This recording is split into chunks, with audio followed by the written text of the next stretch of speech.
Have you ever wondered if your children have quietly taken over your life as you age? As we step into our 60s, 70s, and even our 80s, the lines between love, duty, and silent resentment can get blurry, especially when it comes to our children. It may start with love and support, but over time, you put your needs last, stay quiet, and lose control of your own time. In this video, we're diving into 5 quiet but powerful signs that you've unknowingly become a slave to your children. Not a parent, not a mentor, but someone stuck in a role that no longer serves your peace, health, or dignity. And here's why you should keep watching. Some of these signs may feel oddly familiar, but until you name them, you can't change them. And naming them might just help you reclaim your time, your choices, and your sense of self. Stay tuned until the end, because once you recognize these patterns, you'll see how small shifts can bring big freedom, not just from obligation, but toward a life that still belongs to you. Now let's get started. Sign 1, constantly putting their needs above your health. One of the clearest signs you've slipped into servitude is when your children's needs repeatedly come before your own physical and emotional well-being. It might seem noble at first, skipping your checkup because they need a babysitter, pushing back your medication refill to help cover their bills, or driving across town in pain just because they asked. But over time, this kind of pattern drains you, both inside and out. When you consistently make choices that neglect your own body's signals, you're not just being generous, you're disappearing. You may tell yourself, it's just for now, or that's what parents do, but when just for now becomes months or years, the cost becomes undeniable. Psychologically, this kind of behavior can stem from deeply rooted identity roles. Many older parents have built their sense of value around being needed, but there's a difference between being needed and being used. One brings fulfillment. The other erodes you day by day. And here's what makes it so tricky. Your children may not even realize it's happening. If you never say no, they assume you're always available. If you never show discomfort, they assume you're always fine. The cycle continues not because they're cruel, but because you've trained them unconsciously to believe that your limits are endless. Take Mary, a 74-year-old grandmother from Ohio. She started babysitting her daughter's 3 children, 5 days a week after retiring. It was supposed to be temporary, but 5 years later, she was still spending 40 hours a week caring for the kids, missing her own book club, doctor, visits, and even a long-awaited trip with friends. She loved her grandkids dearly, but eventually she admitted she didn't recognize her own life anymore. If this sounds familiar, it's time to ask yourself a hard but loving question. Are you helping out of choice or out of fear of what might happen if you stopped? That distinction can tell you everything you need to know about where you stand. When your health and peace are constantly sacrificed for someone else's comfort, you're not parenting, you're surrendering, and you deserve better. Sign 2, feeling guilty for saying no. The second sign is subtle but powerful. You feel guilty every time you say no, even when your reasons are perfectly valid. Guilt is a normal emotion, but when it becomes your default reaction to setting healthy boundaries, that's not love, it's emotional conditioning. Over the years, many parents fall into the habit of equating no with failure. They believe that if they don't show up every single time, they're somehow letting their child down. But that's not true. That's not love. That's guilt wearing a disguise. Here's the psychological root when you've spent decades prioritizing your children's happiness. It can feel wrong, almost selfish, to prioritize your own. But growing older doesn't mean you owe them more. It means you've earned the right to reclaim space for yourself. If your child reacts with disappointment or frustration when you say not today, or I need to rest, ask yourself, are they responding to the boundary itself or the fact that you've never set one before? There's a saying among therapists, the first time you set a boundary with someone who's used to having none, they won't see it as healthy, they'll see it as betrayal. That's not your problem. That's their adjustment. For example, take Roger, a 79-year-old retired teacher from Florida. Every Sunday, he'd drive 2 hours each way to mow his son's lawn. Because my son works hard and I want to help. When his knees started bothering him, he hesitated to say anything. Eventually, when he did mention it, his son offered to hire a gardener, but added, "I just thought you liked doing it." Roger realized he'd been suffering in silence, not because his son was demanding, but because he had never voiced his own limits. If you say yes out of guilt, not joy or willingness, that yes becomes a quiet form of resentment. And that resentment doesn't just sit still, it grows. Saying no when needed doesn't make you a bad parent. It makes you an honest one who respects themselves enough to choose wisely rather than be ruled by obligation. If you're still watching this video and finding these insights valuable, please comment number 2 below to let me know you're here. And if you haven't subscribed yet, I recommend you subscribe and turn on the bell so you don't miss any videos. Your support helps us continue creating good content to inform and inspire you. Now let's move forward. Sign 3, giving financial support you can't afford. The third sign is one that many older parents fall into without realizing how deep it goes. You continue giving financial support to your children, even when it stretches your own limits or puts your retirement at risk. Let's be clear, helping out once in a while isn't the issue. The problem begins when giving becomes a pattern. You can't sustain, yet feel too obligated or too afraid to stop. Money is never just about money. Especially within families, it carries deep emotional weight. Love, duty, guilt, fear of abandonment. You might think, they're struggling. What kind of parent would I be if I didn't step in? But ask yourself this, what happens when your kindness compromises your own stability?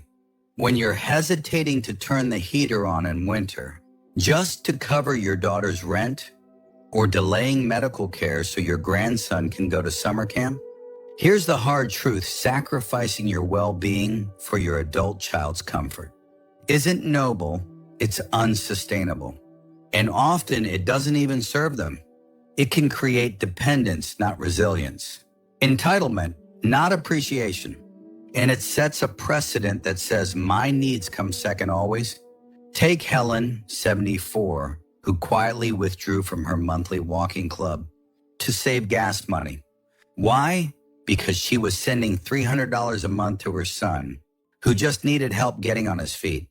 But that help had been going on for 3 years. When she finally mentioned she might need to cut back, her son replied, "But Mom, you always said you'd be there for me." And that's the moment Helen realized he didn't see her as someone with limits. He saw her as a resource.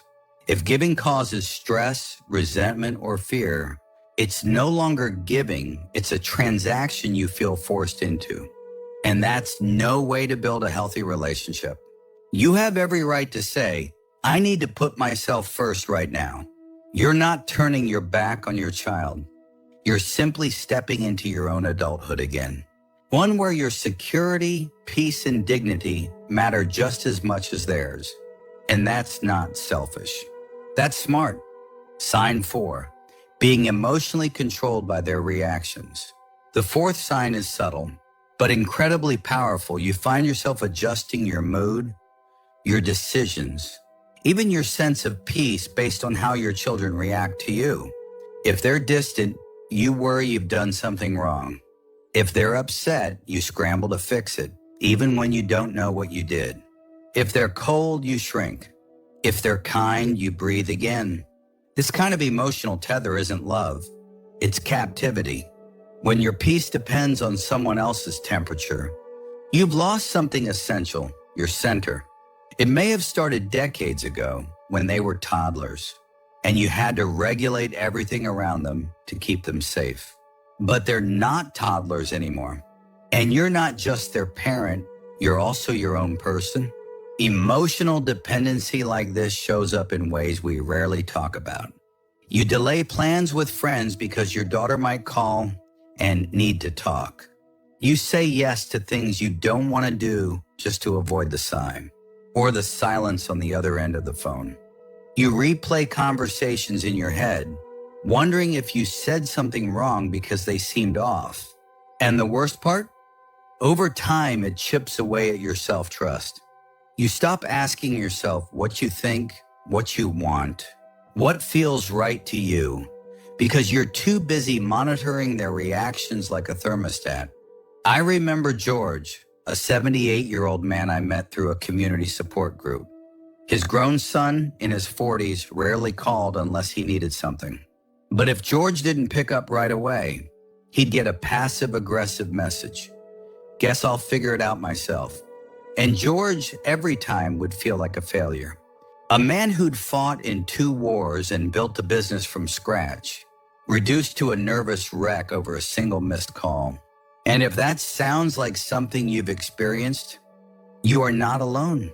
Many older parents find themselves afraid to upset their children, walking on emotional eggshells to keep the peace. But ask yourself this: what kind of peace is it if it comes at the cost of your own? You don't need to earn their love by constantly managing their emotions. Real love doesn't demand that you silence your own. And if your presence is only welcome when you're useful, silent, or agreeable, that's not a relationship. That's servitude. You deserve space to breathe. That's not rejection. That's self-respect. If you're still watching this video and finding these insights valuable, please comment number 4 below to let me know you're here. And if you haven't subscribed yet, I recommend you subscribe and turn on the bell so you don't miss any videos. Your support helps us continue creating good content to inform and inspire you. Now let's move forward. Sign 5, giving up your own needs to keep the peace. The 5th sign may not always feel dramatic, but it's one of the most exhausting forms of self-betrayal. When you stop honoring your own needs, your own comfort, even your own pain, just to avoid conflict with your children. You brush off your back pain so you can babysit. You skip meals or appointments to drive them across town. You say yes when everything in your body is whispering no. And you tell yourself it's love. But deep down, you know it's something else. It's fear. Fear of upsetting them.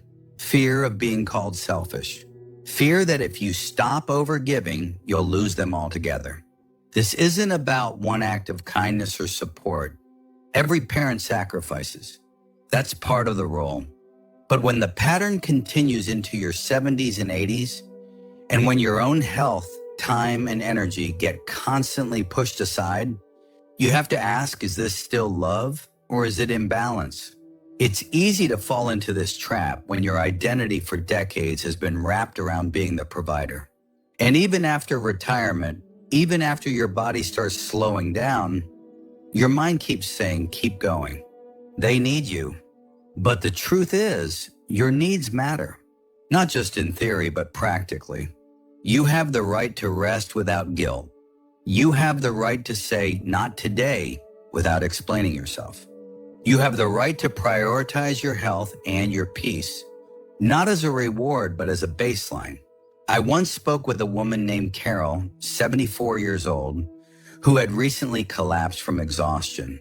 She was caring for her adult daughter's 2 young children 5 days a week, while managing her own diabetes and arthritis. When I asked if she'd ever told her daughter she was tired, she said, "Oh, I couldn't do that. She might think I don't love them." But here's the thing, love doesn't mean self-erasure. And if someone only accepts your love when it comes at your expense, they're not receiving love. They're consuming you. The hardest part? The boundaries you never set in your 50s or 60s become the expectations you're held to in your 70s and beyond.